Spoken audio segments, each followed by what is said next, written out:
Hello friends, आज हम बात करने वाले हैं living beings and non living objects की, यानी सजीव और निर्जीव। ये हमारा तीसरा टॉपिक होगा विज्ञान का, जिसमें कि दिया हुआ है तीसरे टॉपिक पे सजीव निर्जीव पदार्थ।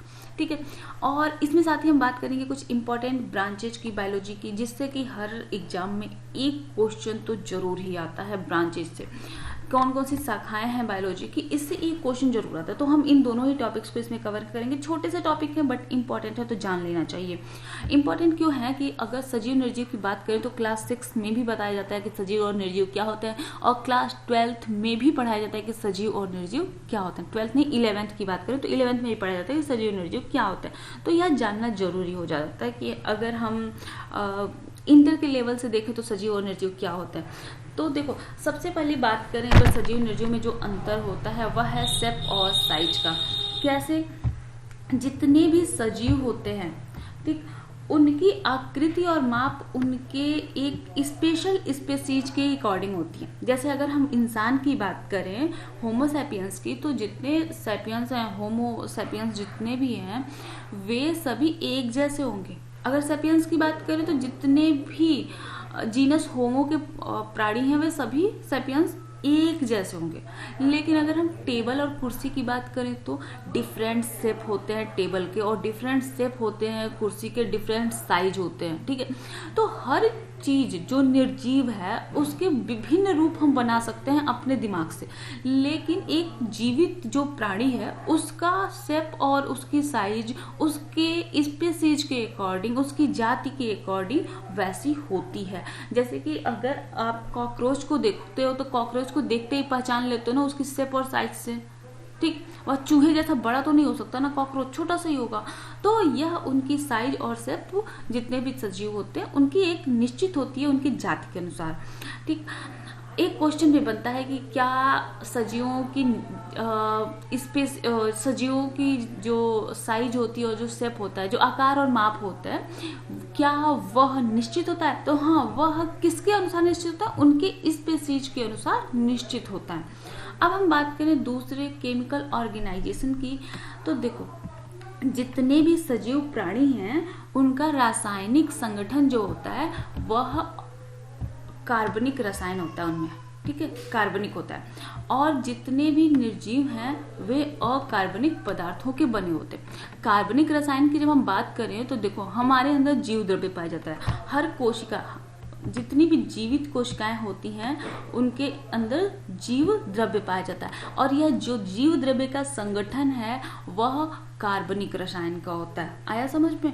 तो इस तरह से हम जितने भी जीवित पदार्थ हैं, चाहे पेड़ हो, पौधे हो या जंतु हो, वे सभी क्या होते हैं? कार्बनिक रसायन का संगठन होता है उनकी कोशिकाओं का। जबकि अगर हम बात करें किसी भी निर्जीव पदार्थ की तो उनके अंदर जीव द्रव्य नहीं पाया जाता। ठीक, तो जीव द्रव्य नहीं पाया जाता, सूखी कोशिकाएं। जैसे कि अगर हम बात करें कि सबसे पहले रॉबर्ट हुक ने 1665 में जो कोशिका देखी थी तो वह कोशिका निर्जीव पदार्थ की थी। कार्क का उन्होंने देखा था ना, तो वह निर्जीव थी। तो जब निर्जीव थी तो उसमें जीव द्रव्य नहीं था, जीव द्रव्य नहीं था, यानी वह इनऑर्गेनिक थी। ठीक है, अब बात करते हैं मेटाबॉलिज्म की। मेटाबॉलिज्म अगर आप देखो तो 2 साल पहले अगर आपने कोई टेबल या चेयर या कुछ भी अगर आपने खरीदा है, लैपटॉप आपने लिया, कुछ भी, एक कागज भी खरीदा, तो 2 साल बाद भी आज भी वह वैसा ही होगा। ना तो कुछ थोड़ा सा बढ़ा होगा, ना थोड़ा सा घटा होगा, ना थोड़ा मोटा हुआ होगा, ना ही थोड़ा पतला हुआ होगा। लेकिन अगर हम किसी भी जीव की बात करें तो अगर 2 साल बाद उसमें कुछ ना कुछ तो बदलाव हुआ ही होगा। क्यों ये बदलाव होते हैं? उसकी उपापचय क्रियाओं के द्वारा। अपचय और उपचय 2 क्रियाएं होती हैं, एनाबॉलिज्म, कैटाबॉलिज्म, और इन दोनों को मिला के बनता है मेटाबॉलिज्म।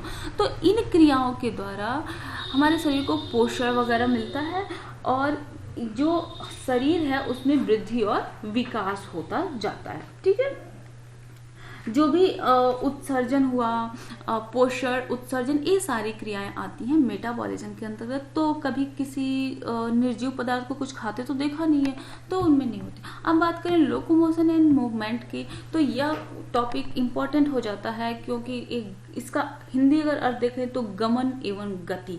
लोकोमोशन का अर्थ होता है गमन और मूवमेंट का होता है गति। तो देखो, पौधों में मूवमेंट होता है लेकिन लोकोमोशन नहीं होता। जंतुओं में लोकोमोशन और मूवमेंट दोनों ही होता है, जबकि निर्जीव में यह दोनों ही नहीं होता है खुद से।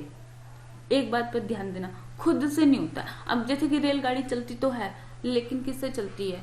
अलग से उसमें डीजल डालना पड़ता है या इलेक्ट्रिक से, ठीक है।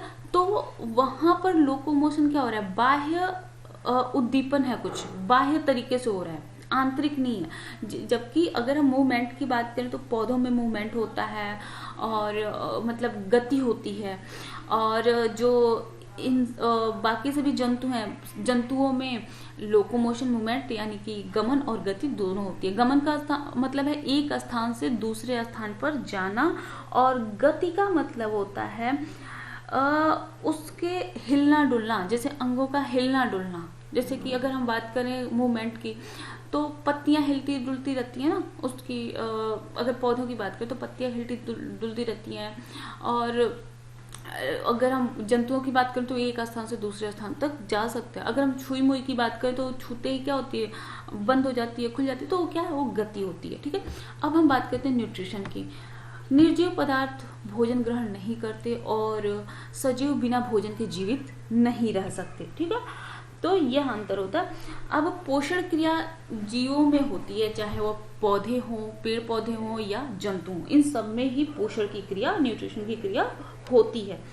और न्यूट्रिशन की क्रिया जो होती है, तो यहाँ पर अगर हम बात करें वनस्पतियों की, तो वे क्या करती हैं कि कार्बन डाइऑक्साइड के द्वारा वे अपने भोजन का निर्माण करती हैं, प्रकाश संश्लेषण की क्रिया करती हैं, अपना भोजन स्वयं बनाती हैं, इसलिए वे स्वपोषी होती हैं। बात करें अगर हम जंतुओं की, तो वह उन्हीं भोजन को उन पौधों से अपना भोजन लेते हैं और परपोषी होते हैं।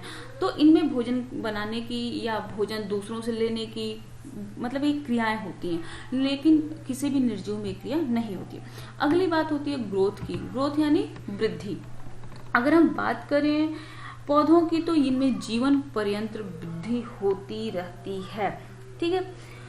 और अगर हम बात करें किसी जंतु की, तो इनके शरीर की वृद्धि, अगर शारीरिक वृद्धि की बात करें तो एक निश्चित समय के बाद रुक जाती है, लेकिन वृद्धि तो होती है ना। लेकिन अगर आप एक बात करो कि जैसे कि फिटकरी के डले आप डालते जाओ किसी चीज में, तो किसी पानी में, तो आप बाद में देखोगे ना कि एक क्रिस्टल बनता जा रहा है बड़ा सा, तो आप कहोगे कि उसमें भी तो वृद्धि हो रही है। देखो, उनमें वृद्धि नहीं होती है, वे एक दूसरे से आके जुड़ते जाते हैं, क्रिस्टल एक दूसरे से जुड़ते जाते हैं और इसलिए एक बड़ा सा कुछ बन जाता है। जैसे कि अगर हम बात करें पत्थरों के निर्माण की, ठीक है, तो पत्थरों में बाहर से और क्रिस्टल आके जुड़ते जाते हैं और पत्थर बड़े होते जाते हैं, उनमें वास्तव में जीवन नहीं होता है, ठीक है। अब हम बात करें रेस्पिरेशन की, तो किसी भी प्राणी को जीवित रहने के लिए आवश्यक है कि वह श्वसन क्रिया करे। अगर वह श्वसन क्रिया नहीं करता है तो फिर वह मृत है। अच्छा, श्वसन क्रिया में होता क्या है, ठीक, इसमें श्वसन क्रिया में उपापचय जब होता है, जैसे हमने मेटाबॉलिज्म जब पढ़ा ना, तो यहाँ पर जब उपापचय होता है तो जो हमने पोषक पदार्थ लिए होते हैं उनका अपघटन होता है, ठीक है। और उनका अपघटन किसके द्वारा होता है? जो वायुमंडल की ऑक्सीजन है, वही ऑक्सीजन लेकर और हम मेटाबॉलिज्म की क्रिया करते हैं। तो मेटाबॉलिज्म की क्रिया के लिए, या ये कहें कि उपापचय की क्रिया के लिए आवश्यकता होती है श्वसन की या ऑक्सीजन की, सभी जंतुओं में या सभी पौधों में। लेकिन किसी भी निर्जीव पदार्थ में इसकी आवश्यकता नहीं होती है। अब श्वसन भी अनाक्षी और आक्षी दो प्रकार के होते हैं, ठीक। अब उसके बाद बात करें एक्सक्रीशन की या फिर उत्सर्जन की, तो जैसे कि अगर हम श्वसन जब करते हैं, ठीक है, तो श्वसन के बाद हम ऑक्सीजन लेते हैं और कार्बन डाइऑक्साइड को हम बाहर निकालते हैं, ठीक है। और इसके साथ ही जो नाइट्रोजनस बेस पदार्थ होते हैं, जो नाइट्रोजनस बेस पदार्थ होते हैं, यानी हम कहें कि वास्ट प्रोडक्ट, उन्हें भी बाहर निकालते रहते हैं, ठीक है। तो यह क्रिया कहलाती है उत्सर्जन, यह सभी कोशिकाओं के अंदर होती है, एक एक कोशिका के अंदर एक क्रिया होती है। ठीक है, कि उपापचय होगा, उपापचय के बाद वे क्या करेंगे, वास्ट प्रोडक्ट जो है, जो ऐसे पदार्थ है जो काम के नहीं है, नाइट्रोजनस पदार्थ, उनको वे बाहर निकाल देते हैं। ठीक है, इसके बाद अगला है रिस्पॉन्सिवनेस, एडॉप्टेबिलिटी एंड होम्योस्टैसिस। तो यहाँ पर रिस्पॉन्सिवनेस का मतलब क्या है, प्रतिक्रिया। तो हर जंतु या हर पौधे तो प्रतिक्रिया कम देते हैं, नहीं दे पाते। जैसे एक स्पेशल बात करें तो छुई मुई प्रतिक्रिया जरूर देती है, लेकिन जितने भी जंतु हैं वे प्रतिक्रिया अवश्य ही देते हैं। उसके बाद बात करें एडेप्टेबिलिटी की, यानी अनुकूलन का, तो हर पौधा और हर जंतु अपने स्थान पर जीवित रहने के लिए और अपने वास स्थान के प्रति अनुकूलित होता है। जैसे कि अगर हम आम के पेड़ को ले जाके समुद्र में नहीं लगा सकते, नदी में नहीं लगा सकते, तालाब में नहीं लगा सकते, वैसे ही अगर हम बात करें कमल के फूल को, हम कमल के पौधे को हम लाकर रेगिस्तान में नहीं लगा सकते, या सूखी जमीन पे या खेतों में नहीं लगा सकते। ठीक है, उसके बाद हम होम्योस्टेसिस की बात करें तो यह समस्थैतिकता, इसे बोलते हैं हिंदी में समस्थैतिकता। ठीक है, जैसे कि इसका मतलब होता है एक नियमित दशा बनाए रखना। जैसे कि अपने शरीर का, हमारे शरीर का एक निश्चित तापमान होता है ना, तो यह निश्चित तापमान ही कहलाता है होम्योस्टैसिस। अपने शरीर का किसी भी परिस्थिति में एक नियमित दशा बनाए रखना प्रतिक्रियाशीलता के द्वारा ये कहलाता है होम्योस्टैसिस। उसके बाद आता है रिप्रोडक्शन, लाइफ साइकिल और डेथ। हर जीव अपने जैसी ही नई पीढ़ी को बनाने के लिए रिप्रोडक्शन करता है, प्रजनन करता है, ताकि नई पीढ़ी बन सके। ठीक है, ठीक ऐसे ही उसकी लाइफ साइकिल होती है, जन्म होता है, रिप्रोडक्शन, फिर उसके बाद लास्ट में डेथ हो जाती है। और डेथ के बाद फिर मतलब डेथ के बाद उनके शरीर का, या तो अगर जंतु हैं तो फिर उन पे छोटे छोटे जैसे माइक्रो ऑर्गेनिजम्स लगते हैं और उनके शरीर का अपघटन कर लेते हैं। ठीक, ऐसे काम पौधों के साथ भी होता है। ठीक, तो लेकिन यह जो निर्जीव पदार्थ हैं उनमें ना तो रिप्रोडक्शन होता है, ना लाइफ साइकिल होती है, ना ही उनका डेथ होता है। उसके बाद बात करें ऑर्गेनिक इवोल्यूशन की। हर जीव अपने जैसी ही नई संतान को जन्म देता है, अपने जैसी ही संतान को जन्म देता है, लेकिन फिर भी समय के साथ उसमें कुछ न कुछ परिवर्तन होते रहते हैं। कभी समय के साथ, कभी परिस्थितियां बदलने के साथ उनमें कुछ न कुछ परिवर्तन होते रहते हैं और वे अपनी परिस्थितियों के अनुसार ढलते रहते हैं, और यही धीरे धीरे उनमें बदलाव होता है और लाखों साल बाद एक नई तरह की जाति बन जाती है, जिसे कहते हैं ऑर्गेनिक इवोल्यूशन या जैविक उद्विकास।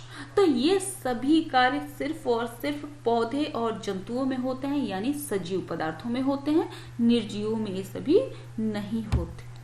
अब हम बात करेंगे इंपॉर्टेंट ब्रांचेज ऑफ बायोलॉजी की, जीव विज्ञान की जो बहुत ही मुख्य शाखाएं हैं जिनसे अभी तक क्वेश्चन बने हैं, मैंने सिर्फ उन्हीं को ही लिया है। देखो किसमें किसका अध्ययन करते हैं, तो माइकोलॉजी का मतलब होता है कवक विज्ञान। कवक विज्ञान में हम अध्ययन करते हैं कवकों का, यानी फंजाई का। फाइकोलॉजी यानी इसमें फाइकोलॉजी यानी शैवाल विज्ञान, और इसमें हम अध्ययन करते हैं एल्गी का। मोस्टली मैं बताऊं तो कई बार यह कवक विज्ञान और शैवाल विज्ञान के नाम से नहीं पूछा जाता, सीधे माइकोलॉजी और फाइकोलॉजी के नाम से ही पूछा जाता है। तो इनको इसी तरह से आप याद कर लो, क्योंकि यहाँ पर एक खास बात ये होती है कि इनको हिंदी में जब लिखा जाता है तो उनकी हिंदी गलत प्रोनाउंसिएशन होती है, तो इंग्लिश में ही इसको मोस्टली लिखा जाता है और इंग्लिश वर्ड ही इसका मान्य भी होता है। तो माइकोलॉजी में फंजाई का अध्ययन करते हैं, फाइकोलॉजी में एल्गी का अध्ययन करते हैं, ब्रायोलॉजी में ब्रायोफाइटा का अध्ययन करते हैं, और टेडोलॉजी में टेडोफाइटा का अध्ययन करते हैं। इन सब के बारे में हम थोड़ा सा पढ़ चुके हैं। इस चैप्टर को मैं बाद में इसीलिए लाई हूँ क्योंकि इसके पहले मैंने आपको सजीवों का वर्गीकरण बताया था, तो आपके पास टॉपिक्स आपको सब पता है कि कौन कौन से टॉपिक्स हैं, तो उनके आधार पर यहाँ पर आप समझ सकते हैं। टेडोलॉजी में टेडोफाइटा का अध्ययन करते हैं, वायरोलॉजी में वायरस का अध्ययन करते हैं, स्पर्मोलॉजी में सीड का अध्ययन करते हैं। यह एग्जाम में 3 से 4 बार पूछा गया क्वेश्चन है टीचर एग्जाम्स में। एंथोलॉजी में फ्लावर का अध्ययन करते हैं और पोमोलॉजी में फ्रूट का अध्ययन करते हैं। ठीक है, अब इसके बाद हम बात करें बैक्टीरियोलॉजी में हम बैक्टीरिया का अध्ययन करते हैं, एग्रोनॉमी में क्रॉप का अध्ययन करते हैं, और एग्रो फॉरेस्ट्री, एक सेकेंड रुक जाओ, एग्रो फॉरेस्ट्री यहाँ पर खास चीज पर ध्यान देने वाली बात है। देखो यहाँ पर इन तीनों को मैंने एक साथ इसीलिए लिया है कि आप ध्यान से देख सको।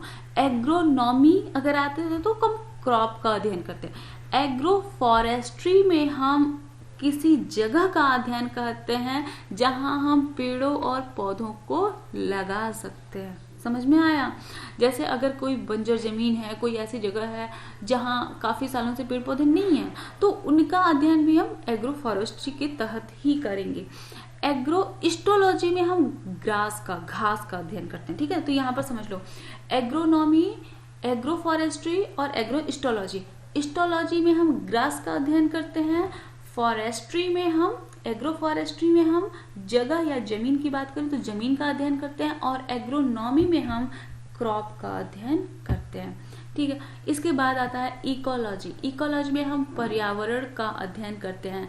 अच्छा, पर्यावरण का, पूरे पर्यावरण का नहीं, इकोलॉजी में हम एक इकोसिस्टम के अंदर के पर्यावरण का अध्ययन करते हैं।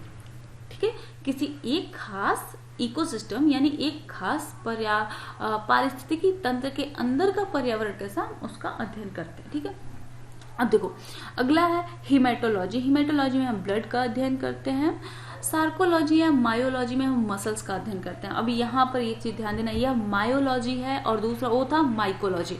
माइकोलॉजी में हम फंजाई का अध्ययन करते हैं, मायोलॉजी में मसल्स का अध्ययन करते हैं। ओडोंटोलॉजी में हम टीथ का अध्ययन करते हैं, हम दांतों का अध्ययन करते हैं। और ओनेरोलॉजी एक बहुत ही इंपॉर्टेंट पॉइंट हो जाता है, इसमें हम सपने का अध्ययन करते हैं। जो इंसान सपने देखता है ना सोने पे, तो उन सपनों के आधार पर हम अध्ययन करते हैं, उन सपनों का क्या अर्थ हो सकता है और वो सपने उस व्यक्ति को क्यों आ रहे हैं। जैसे कि किसी को बार बार कोई एक खास सपना आता है, तो इन सपनों का अध्ययन हम करते हैं ओनेरोलॉजी में। एंटोमोलॉजी में हम इंसेक्ट्स का अध्ययन करते हैं। हर्पेटोलॉजी में एम्फीबियंस और रेप्टाइल्स का अध्ययन करते हैं। हर्पेटोलॉजी का मतलब होता है उभयसृप, इसका मतलब उभयसृप, तो उभयचरों का भी और सरीसृपों का भी, दोनों का अध्ययन हम करते हैं एम्फीबियंस और रेप्टाइल्स का हर्पेटोलॉजी में। अगला है ऑर्निथोलॉजी। ऑर्निथोलॉजी का में हम, इसमें से गोल गोल है ना ऑर्निथोलॉजी, इसमें हम चिड़ियों का अध्ययन करते हैं, मतलब पक्षी विज्ञान होता है या, तो इसमें हम पक्षियों का अध्ययन करते हैं। ठीक है, उसके बाद 3 इंपॉर्टेंट चीजें हैं। सेरीकल्चर, यह पालन से संबंधित, मतलब कि खेती किसानी से संबंधित, इसको कृषि में रखा गया है।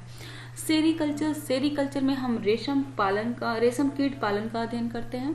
रेशम कीट पालन से जुड़ा हुआ है, अध्ययन नहीं करते हैं, रेशम कीट पालन है यह। इसमें हम रेशम के कीटों को पालते हैं सेरीकल्चर के अंतर्गत। एपीकल्चर मधुमक्खी पालन से संबंधित है, और पिशीकल्चर मछली पालन से संबंधित है। तो आज का हमारा एक छोटा सा टॉपिक था, और आई होप आपको पसंद आया होगा। तो लाइक, शेयर और सब्सक्राइब कर देना, क्योंकि हम आगे और भी अच्छे अच्छे टॉपिक्स लाने वाले हैं। सारे टॉपिक्स हमको कवर करने हैं ना विज्ञान के। Thank you.